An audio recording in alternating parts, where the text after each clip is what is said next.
Hola, ¿qué tal? Buenos días. Vamos a continuar con el tema de la clase anterior. Nada más como recordando lo que habíamos visto, habíamos logrado encontrar una expresión para encontrar este valor de la prima de la opción, denotada por f, y que justamente dependía de f de u y f de d, que eran los payoffs de la opción, suponiendo que s de t puede tomar el valor de s de tu o s de t tomar el valor de s de td, de la tasa libre de riesgo, del vencimiento obviamente, y de una variable p, que en ese momento nosotros definimos solamente para simplificar esta expresión, pero queda pendiente ver si de alguna manera esto lo podemos tomar como una probabilidad, porque en realidad si esto lo pensamos como una probabilidad, esta expresión queda bastante intuitiva y no es más que una esperanza. Entonces, para eso, el tema que vamos a ver hoy, o uno de los primeros temas, va a ser la evaluación riesgo neutral. ¿A qué me estoy refiriendo con evaluación riesgo neutral? En esta evaluación vamos a agregar un supuesto bastante importante, y es que los inversionistas van a ser riesgo neutrales. ¿Y qué se refiere a que los inversionistas sean riesgo neutrales? Básicamente dos cosas. La primera, que el rendimiento esperado en cualquier subyacente va a ser la tasa libre de riesgo y que la tasa para descontar flujos va a ser también la tasa libre de riesgo. En otras palabras, las expectativas de los inversionistas no van a ir sobre que un activo subyacente sea mayor o menor riesgo, mayor o menor riesgo que otro.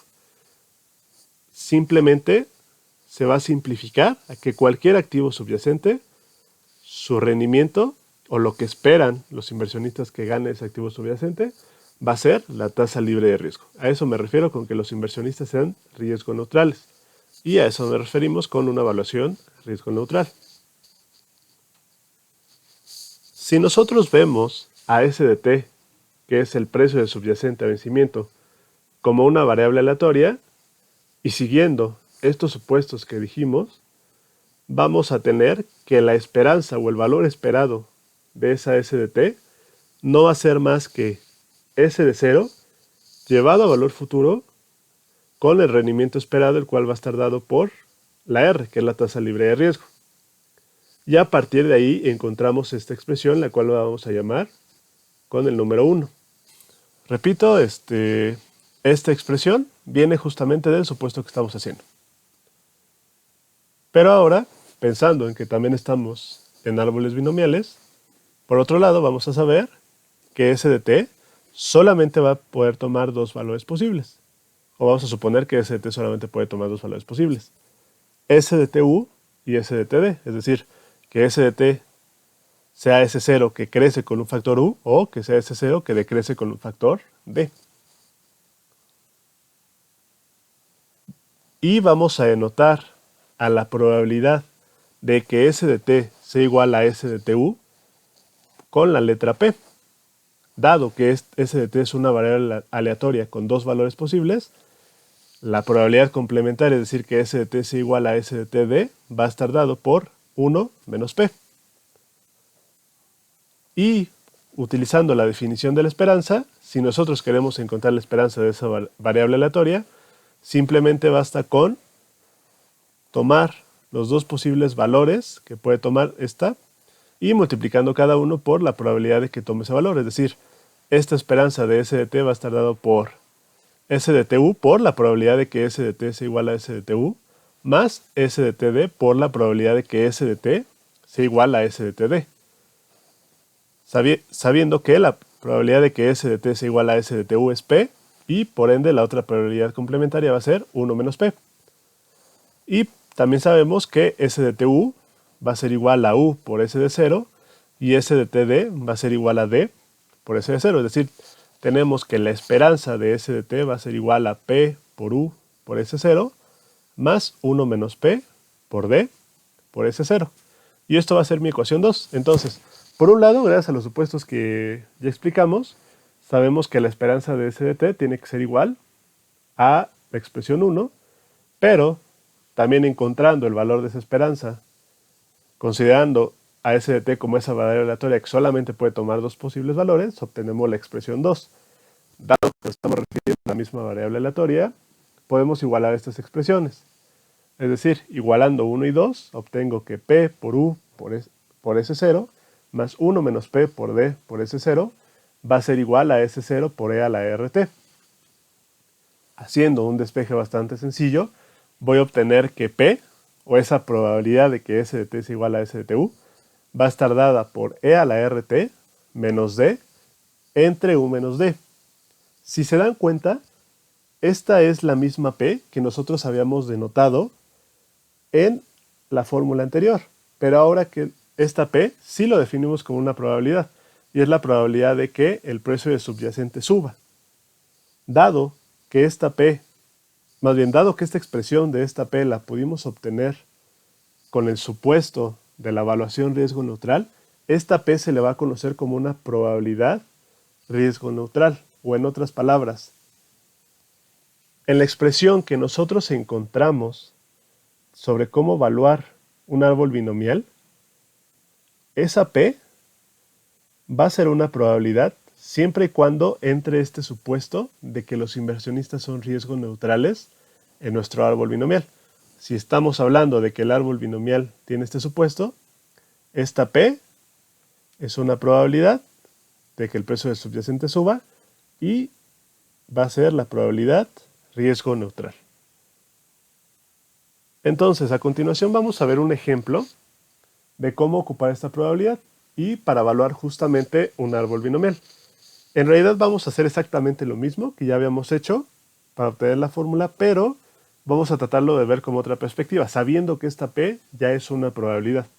Entonces, para este ejemplo vamos a considerar una opción put sobre una acción de FEMSA. Tiene vencimiento dentro de 6 meses y precio strike de 123. El precio de la acción el día de hoy va a ser de 110 y vamos a suponer que dentro de 6 meses el valor de la acción solamente puede tomar solamente puede tener dos posibles escenarios.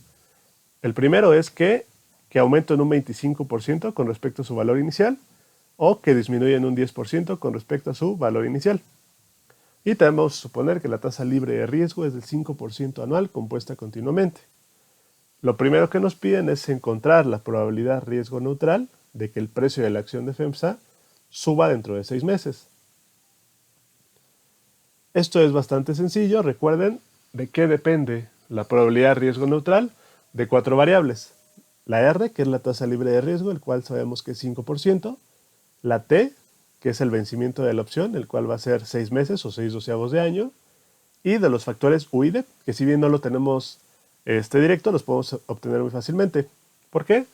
Porque sabemos que S de TU va a ser ese 110 inicial, aumentado en un 25%, es decir, multiplicado por un factor de 1.25, y es justo el factor U que estamos buscando, porque S de TU también es igual a U por S0, y S de TD va a ser igual a 110, que decrece un 10%, o por 1 menos 0.10, es decir, mi factor D va a estar dado por 0.90. Con estas 4 variables ya podemos obtener de manera bastante sencilla la probabilidad riesgo neutral, el cual va a estar dado por E a la 0.05 por un medio, menos 0.9 entre 1.25 menos 0.9. Y esta va a ser igual a 0.358. De nueva cuenta, recuerden, la probabilidad riesgo neutral me indica la probabilidad de que S de 0 suba justamente con un factor de 1.25.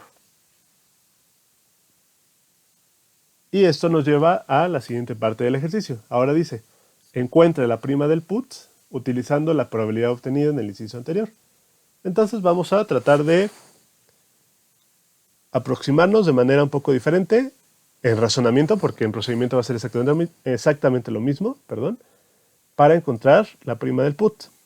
Entonces, primero tenemos que recordar que S de t solamente puede tener dos posibles valores. Si S de t puede tomar solo dos posibles valores, el payoff del put, de la misma manera, solamente va a tener dos posibles valores. Es decir, si nosotros vemos a esta variable aleatoria que es el payoff, va a ser una variable aleatoria que solamente tenga dos valores. El primer valor lo va a tomar cuando S de t sea igual a S de tu. ¿Y cuál es la probabilidad de que S de t sea este valor? Va a ser esta P que nosotros encontramos, es de 0.358. Y el segundo valor del payoff la va a tomar cuando S de t sea igual a S de td.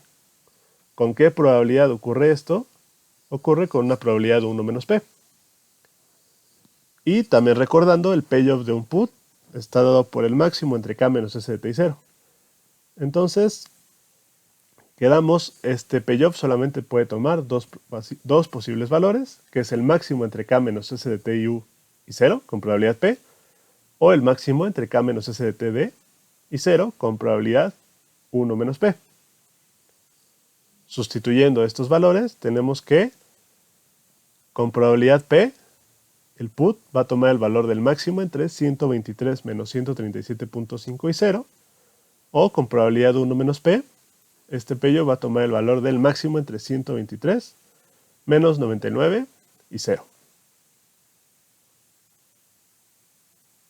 O en otras palabras, esta expresión de arriba queda un 0, porque es el máximo entre un número negativo y 0, y esto de acá queda un 24.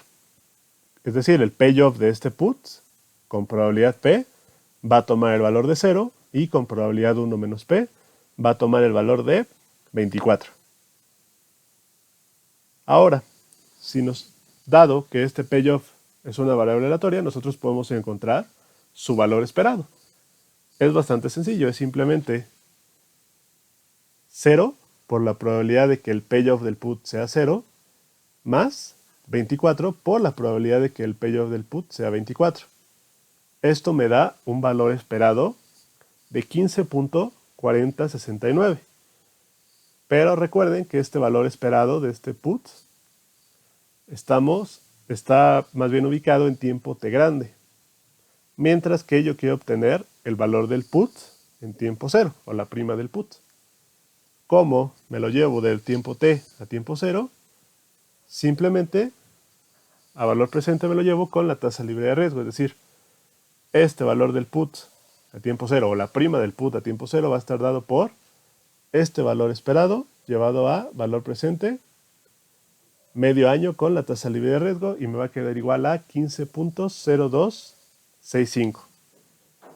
Si se dan cuenta, acabamos de hacer exactamente lo mismo que nos decía la fórmula que nosotros encontramos la sesión pasada. ¿Por qué? ¿Qué me decía la fórmula? Si yo quiero obtener el valor de una opción con este árbol binomial de un solo paso, ¿qué tengo que hacer? El payoff, es decir, o f de u por p, esa p que habíamos encontrado, más f de d por 1 menos p, y todo esto por e a la menos rt. Es exactamente lo que acabo de hacer, pero utilizando otro punto de vista, ya tratando a esta p como una probabilidad, y creo que esta manera es bastante intuitiva y da a entender qué es lo que estamos haciendo, y es justo, simplemente estamos trabajando con valores esperados, porque que esta variable aleatoria solamente tenga dos posibles valores, y estoy hablando de S de t, esto me está simplificando bastante estos cálculos, y esta es la manera cómo estamos llegando a este razonamiento. Es lo mismo, repito, que lo que ya habíamos visto en la fórmula pasada, pero creo que sirve bastante bien para alguna manera reforzar qué es lo que estamos haciendo. Y entonces a continuación vamos a pasar al siguiente tema, el cual va a ser los árboles binomiales, pero ahora de dos pasos. ¿Qué es lo que pasaba en los árboles binomiales de un paso? Simplemente para llegar de tiempo 0 a tiempo t, solamente era un brinco, o un paso, pero estoy siendo redundante. En este modelo de dos pasos, ahora no vamos a llegar de tiempo 0 a tiempo t de manera directa, sino que va a haber un paso intermedio. Es decir, el tiempo de vida de la opción se va a dividir en dos intervalos. Para encontrar la manera en que vamos a trabajar estos árboles binomiales de dos pasos, creo que lo importante sería empezar con un ejemplo. Vamos a suponer que queremos valorar una opción call sobre un subyacente y vamos a tomar en cuenta lo siguiente. El precio a tiempo 0 del subyacente va a ser igual a 20. El factor de crecimiento u va a ser igual a 1.10. Ojo, ahora u va a denotar el factor de crecimiento del precio del subyacente en cada paso. De igual manera d, que en este caso va a ser de 0.9, va a denotar el factor de decrecimiento del precio del subyacente en cada paso.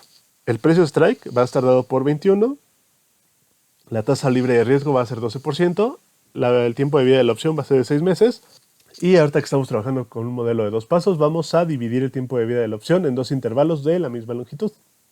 Entonces, ¿cómo vamos a construir este árbol?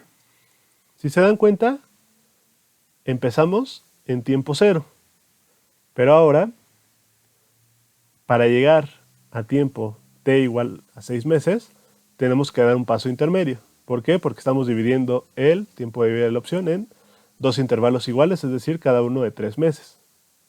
Ahora, aquí arriba dijimos que U y D eran los factores de crecimiento y decrecimiento en cada paso. ¿Qué quiere decir?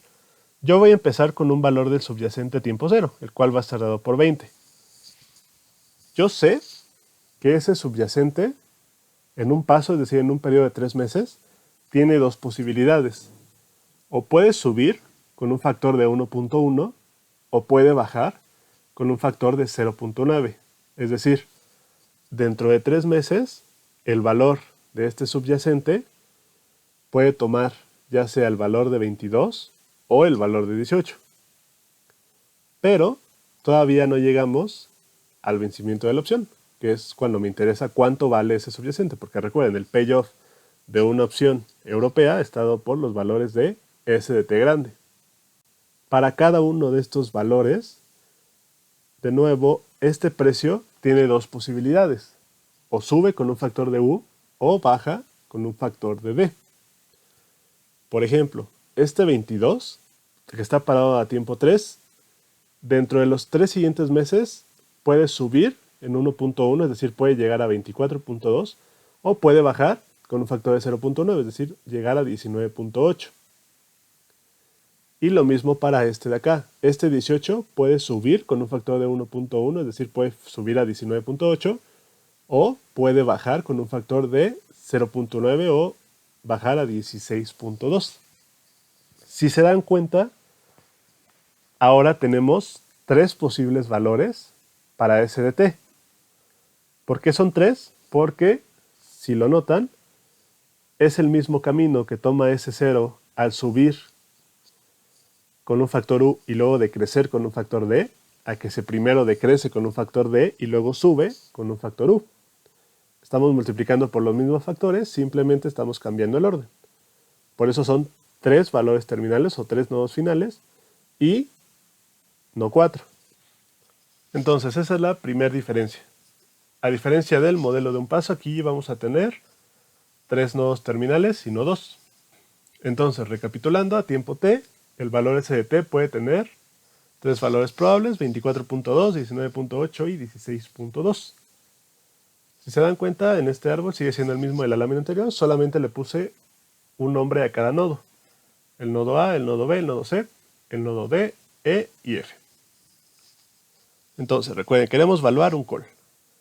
Dado que el valor de S de t solamente va a tener, o puede tener, 3 valores probables, entonces el payoff del call que queremos evaluar, que únicamente depende de S de t grande, puede tener 3 valores probables. Es decir, el payoff cuando S de t es igual a 24.2, el payoff cuando S de t es igual a 19.8 y el payoff cuando S de t es igual a 16.2. Y más aún, estos payoffs van a estar denotados de la siguiente manera. El payoff cuando S de t va a ser igual a 24.2 va a estar denotado por FUU. ¿Qué es lo que me está denotando esto?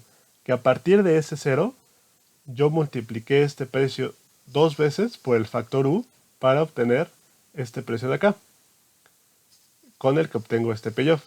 Este va a ser igual al máximo entre 24.2 menos 21 y 0, es decir, el máximo entre S de t y K, menos K y 0, perdón, y esto va a ser igual a 3.2. Ahora, me fijo en el nodo E. Este payoff va a estar denotado, puede denotarse por dos maneras distintas. FUD o FDU, que me está indicando que a partir de t igual a 0, este precio del subyacente primero subió por un factor U y luego cayó con un factor D, o que primero cayó con un factor D y luego subió con un factor U. Esto va a ser el payoff tomando S de t igual a 19.8 y va a estar dado por el máximo entre 19.8 menos 21 y 0, y esto va a ser igual a 0. Y por último, f de d, el cual va a ser el payoff, suponiendo que s de t es igual a 16.2. ¿Cómo llegamos a este 16.2 a partir de ese 0? Multiplicando dos veces por el factor d, por eso esta notación de f de d. Y esto va a ser igual al máximo entre 16.2 menos 21 y 0, el cual también va a ser igual a 0. Entonces ya tenemos el valor de las tres posibilidades que puede tomar el payoff de este call. ¿Qué es lo que sigue? Vamos a tratar este árbol, o vamos a dividir este árbol en tres árboles de un solo paso, el cual nosotros ya sabemos evaluar. El primer árbol que vamos a considerar es el árbol compuesto por los nodos B, D y E. Con este árbol nosotros vamos a encontrar el valor de FU. De nuevo, ¿por qué se denota FU? Porque a partir de ese 0, para llegar a este precio de acá, solamente fue multiplicar una vez por el factor U. Luego nos vamos a fijar por el árbol compuestos por los nodos C, E y F para encontrar el valor de FD. De nueva cuenta, esto es un árbol de un solo paso y FD está denotado así porque a partir de ese 0, ¿cómo llegamos a este precio de aquí? Simplemente multiplicando por un factor D. Y ya que tengamos el valor de FU y FD, vamos a considerar el árbol ABC, el cual sigue siendo un árbol de un paso, y con esto vamos a encontrar el valor de esta F, que es justo la prima que queremos encontrar. Entonces, primero vamos a encontrar los valores de FU y FD. Lo que es conveniente hacer primero es encontrar la probabilidad riesgo neutral o esta variable P. Ahora, una ligera modificación. Recuerden, en el modelo de un paso, esta variable P la obteníamos como E a la RT menos D entre 1 menos D. ¿Qué es lo que va a variar? El tiempo. Ese tiempo, recuerden, es el tiempo del horizonte de tiempo de un árbol de un paso. Dado que vamos a trabajar con árboles de un paso, ¿cuál es la longitud de cada árbol? Va a ser igual a 3 meses. Es decir, cada árbol va a tener una longitud de 3 meses. O en otras palabras, esta probabilidad de riesgo neutral va a ser la probabilidad de que el precio de subyacente suba en un periodo de 3 meses. Entonces, por eso, aquí estoy modificando un poco la fórmula. Es E a la R, T menos T1, porque es la diferencia entre esta T y esta T, menos D entre 1 menos D. Sustituyendo los valores, esto va a ser igual a 0.6523. Esta es la probabilidad riesgo neutral de que el precio de subyacente suba por un factor U en un periodo de 3 meses. Entonces, primero para el árbol BDE, aplicando la fórmula que ya habíamos visto, el valor de f de u va a estar dado por el valor del payoff si el precio sube por P, más el valor del payoff si el precio baja por 1 menos P, y todo esto traído a valor presente un periodo, que ahora este periodo es de 3 meses. Sustituyendo estos datos, esto me va a quedar igual a 2.0257. Este es el valor de FU. Ahora, vamos a trabajar con el árbol CEF. Lo mismo, tenemos que, si de este 18 el precio sube, lo hace con una probabilidad P, el payoff va a ser 0. Al contrario, si este 18 baja con una probabilidad de 1 menos P, el payoff va a ser también 0. ¿Cuál es el valor esperado de eso? O, en otras palabras, aplicando la fórmula, este valor va a ser 0, este valor va a ser 0, toda la expresión hace 0. Entonces tenemos que FD va a ser igual a 0. Es decir, ya tenemos el valor de FU, que es 2.0257, y el valor de FD, que es 0. Con estos valores podemos obtener el valor de F minúscula. Una aclaración bastante importante es que puedo trabajar con la misma P que ya habíamos calculado aquí. Si se dan cuenta, solamente cambiaría ahora T menos T1, quedaría T1 menos 0, pero este intervalo sigue siendo de 3 meses. Porque recuerden, lo pueden interpretar como que esa P es la probabilidad de que el precio de subyacente suba en un periodo de 3 meses. En estos árboles de acá trabajé con periodos de 3 meses y en este árbol también estoy trabajando con el mismo periodo. Por eso puedo ocupar esta misma letra P. Y sería aplicar lo que ya sabemos. Tenemos que esta F puede tomar el valor de FU con una probabilidad P, o puede tomar el valor de 0 con una probabilidad de 1 menos P. ¿Cómo obtenemos el valor de esa F? Es P por FU más 1 menos P por FD, y todo esto traído a valor presente 3 meses, porque recuerden es el periodo de este árbol. Haciendo estos cálculos obtengo una prima de 1.2823. Y así sería como se obtiene esta F para un modelo de 2 pasos. Si se dan cuenta, simplemente es desglosar este árbol, que ya es más grande, en 3 árboles que ya conocemos, que son los modelos de un paso. Sin embargo, lo que vamos a ver en la siguiente clase es que hay una manera, o hay una fórmula general bastante sencilla que nace a partir de este procedimiento, para que justo el valor de esta F podamos encontrar. Solamente va a depender de estos nodos terminales. Entonces, muchas gracias por su atención. Cualquier duda, ya saben, me pueden escribir. Y les recuerdo que tienen una tarea que entregar para el próximo domingo. Muchas gracias y nos estamos escuchando a la próxima.